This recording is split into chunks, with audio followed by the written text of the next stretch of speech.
नमस्कार। इस वीडियो में हम बात कर लेते हैं कि बीजेपी ने आज पहली लिस्ट अपनी जारी कर दी और इस पहली लिस्ट में 195 कैंडिडेट जो है बीजेपी ने अनाउंस कर दिए। इस लिस्ट को देखने के बाद जो अपोजिशन है उन्होंने सर पकड़ लिया और अब ये बहाना मुझे लगता है कि बनाना अभी से ही आप लोग चालू कर दो कि ईवीएम हैक हो गई। और मैं आपको इस वीडियो में समझाऊंगा कि बीजेपी की जो पहली लिस्ट है इसी से ही ये जग जाहिर हो गया कि बीजेपी की जीत पक्की है और 400 पार का जो आंकड़ा मोदी जी ने दिया है एनडीए का वो मुझे लगता है दिखता हुआ दिख रहा है। और आपको इस वीडियो में समझाने की भी कोशिश करूंगा कि कैसे बीजेपी या एनडीए 400 पार हो जाएगी या बीजेपी जो है 370 का जो आंकड़ा है वो आसानी से पार कर लेगी। जो बीजेपी ने जो 195 कैंडिडेट अनाउंस किए उसमें केंद्रीय मंत्री 34 हैं, पूर्व सीएम 2 हैं, महिला इसमें 28 हैं, युवा इसमें 47 हैं,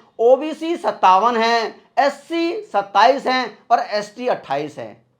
भाई राहुल गांधी जी, ये तो ओबीसी 57 कैंडिडेट इन्होंने अनाउंस कर दिए, अभी तो 195 की अभी लिस्ट आई है और इसके बाद जो अनाउंस होगा ये मुझे लग रहा है 100-150 जो है ओबीसी हो। अगर ये अनाउंस कर देंगे बीजेपी वाले तो आप तो चिल्ला चिल्ला के सब जगह भारत न्याय यात्रा में कह रहे हो कि बीजेपी ओबीसी का जो है तिरस्कार कर रही है, बीजेपी ओबीसी की तरफ देखती नहीं है। लेकिन इस वीडियो में हम सिर्फ बात करेंगे दिल्ली के बारे में, जो दिल्ली में इतना बड़ा उलटफेर हो गया और बीजेपी ने सिर्फ अपने एक कैंडिडेट को जो है वो रिपीट किया है, बाकी सबको जो है ना उन्होंने रिप्लेस करने की सोच ली है। सबसे पहले बात कर लेते हैं गौतम गंभीर की। आज सुबह ही गौतम गंभीर जी ने सोशल मीडिया पे एक्स पे जेपी नड्डा को एक मैसेज किया कि अब मैं चुनाव नहीं लड़ना चाहता, अब मुझे राजनीति से संन्यास लेना है और अब मैं सिर्फ क्रिकेट के बारे में सोचना चाहता हूं और क्रिकेट की कुछ कमिटमेंट हैं मैं उसको देखना चाहता हूं। दिल्ली में 7 सीटें हैं, इन 7 सीटों में से बीजेपी ने 5 कैंडिडेट को अनाउंस कर दिया और इन 5 कैंडिडेट में से सिर्फ मनोज तिवारी ही मुझे लगता है अपनी सीट बचा पाए, बाकी सब की जो है धुरंधरों की सीट जो है जाती रही। और इसमें जो है सबसे मुझे लगता है नुकसान जो है वो आम आदमी पार्टी का, जो ये कैंडिडेट बीजेपी ने उतारे हैं इसी कैंडिडेट को देखते हुए मुझे लगता है आम आदमी पार्टी जो है सदमे में आ गई और अब उनको कुछ समझ में ही नहीं आ रहा कि इन कैंडिडेट के साथ हम लड़ेंगे तो लड़ेंगे कैसे। भाई सबसे पहले बात कर लेते हैं नई दिल्ली लोकसभा सीट के बारे में। यहां से आम आदमी पार्टी ने सोमनाथ भारती को जो है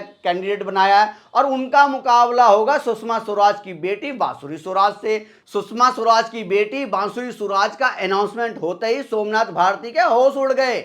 यहाँ पे ये सोमनाथ भारती महिला विरोधी, इसने जितने भी आज तक कार्य करे, ये आपने देखा होगा टीवी चैनलों पे भी महिलाओं के साथ कितने सारे कुतर करते हुए और कितनी गंदी गंदी गाली देता। एवन इसने अपनी बीवी को कुत्ते से कटवा लिया था, आपको लोगों ने न्यूज़ भी सुनी होगी। और ये आदमी जो है इसका महिला से मुकाबला, तो आधी आबादी तो ऑटोमेटिकली जो है बीजेपी के साथ चली गई। अब क्या करोगे जी सोमनाथ भारती जी, आपकी हार निश्चित दिख रही है इसमें। दूसरी बात ये है भाई, बीजेपी ने अपने जो है सबसे धुरंधर डॉक्टर हर्षवर्धन को जो है टिकट नहीं दिया, मीनाक्षी लेखी को टिकट नहीं दिया, बीजेपी ने जो है प्रवेश वर्मा उनको टिकट नहीं दिया, एवं रमेश विधुड़ी जो ये संसद में अच्छा काम कर रहे थे लेकिन ये जो संसद में इन्होंने गाली गलौज कर दी, मुझे लगता है इसीलिए इनको टिकट नहीं दिया गया और इनका जो टिकट काट दिया गया। चांदनी चौक से परवीन खंडेलवाल को टिकट मिला है। नॉर्थ ईस्ट दिल्ली से मनोज तिवारी का टिकट, मैंने आपको बताया उनका टिकट जो है उनको नहीं हटाया गया। नई दिल्ली से बांसुरी स्वराज को टिकट मिला है। वेस्ट दिल्ली से श्रीमती कंवलजीत शेरावत को टिकट मिला है, मैंने आपको बताया प्रवेश वर्मा का टिकट कट गया है यहाँ से। और यहाँ पे साउथ दिल्ली से रामवीर सिंह विधुरी को टिकट मिला है। तो इसका मतलब ये हुआ कि रमेश विधुरी का टिकट कट गया। मोदी जी ने एक्शन लिया, जिन्होंने पार्लियामेंट में आपको पता ही है मोदी जी इसको मंदिर मानते हैं, उस पार्लियामेंट में मोदी जी ने कुछ उस टाइम तो कुछ भी आपने सुना होगा, मोदी जी ने कोई रिएक्शन नहीं दिया। ये रिएक्शन इसी बात का था कि उनको टिकट इसीलिए नहीं दिया गया क्योंकि उन्होंने पार्लियामेंट में जो एब्यूजिव लैंग्वेज यूज़ करी, उसको जो देखते हुए उनका टिकट, रमेश विधुड़ी का टिकट काट दिया गया है। आम आदमी पार्टी के जो 4 कैंडिडेट हैं उनके बारे में भी मैं आपको बता देता हूं कि कौन कौन से वो 4 कैंडिडेट हैं और कहां कहां से वो उतरे और किन किन से उनका मुकाबला होने वाला है। आम आदमी के कुलदीप कुमार को ईस्ट दिल्ली से, जहां से बीजेपी ने अभी अपना कोई कैंडिडेट अनाउंस नहीं किया है। सोमनाथ भारती नई दिल्ली से, जहां पे आपको मैंने बताया कि बांसुरी स्वराज के साथ इसका सीधा मुकाबला है, और मुझे नहीं लगता कि ये जो मुकाबला है किसी भी तरीके से, अब आप ईवीएम पे ही आप बोलो सकोगे कि ईवीएम हैक कर ली मोदी जी ने, और मुझे तो नहीं लगता कि किसी भी तरह की कोई जीत की कोई संभावना दिख रही है। साहिराम पहलवान साउथ दिल्ली से और महावल मिश्रा वेस्ट दिल्ली से। भाई महावल मिश्रा वेस्ट दिल्ली से जो अनाउंस किया है, इन्होंने तो आम आदमी पार्टी के पास तो कैंडिडेट ही नहीं थे।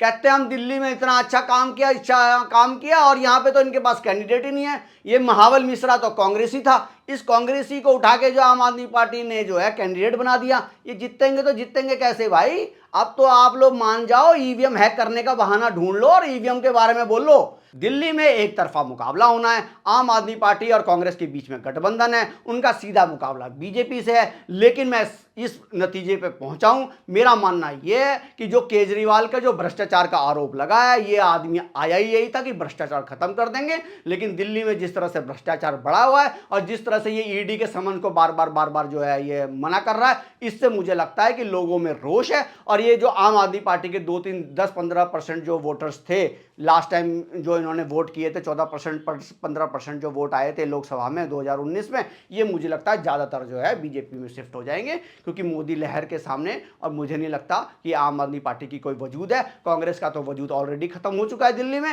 लास्ट में जाते जाते आप लोगों को क्या कहना है प्लीज़ कमेंट करके बताइए कि क्या आम आदमी पार्टी प्लस कांग्रेस का बीजेपी का मुकाबला कर पाएगी, और क्या अब आम आदमी पार्टी या कांग्रेस अपना जो है स्क्रिप्ट राइटर से ईवीएम खराब है, ईवीएम खराब की स्क्रिप्ट एक लिखवा ले, अभी से तैयार कर ले, जिसको रट ले, और रटने के बाद जैसे ही चुनाव खत्म हो, रिजल्ट आए, तो ईवीएम पे सारा जो है फोकस कर रहे, ईवीएम पे सारी जितनी भी बातें हैं ईवीएम के ऊपर डाल दें, अपनी गलती को ना ढूंढते हुए ईवीएम के ऊपर डाल दें। प्लीज कमेंट करके बताइए कि ऐसा करें या ना करें, प्लीज कमेंट करके बताइए। और अगर आपको कोई मैसेज कोई करना है तो बिना गाली दिए मैसेज भी कर सकते हैं। और आपको अगर मेरा कंटेंट अच्छा लगता है तो प्लीज लाइक शेयर और सब्सक्राइब भी कर दीजिए ज़्यादा से ज़्यादा।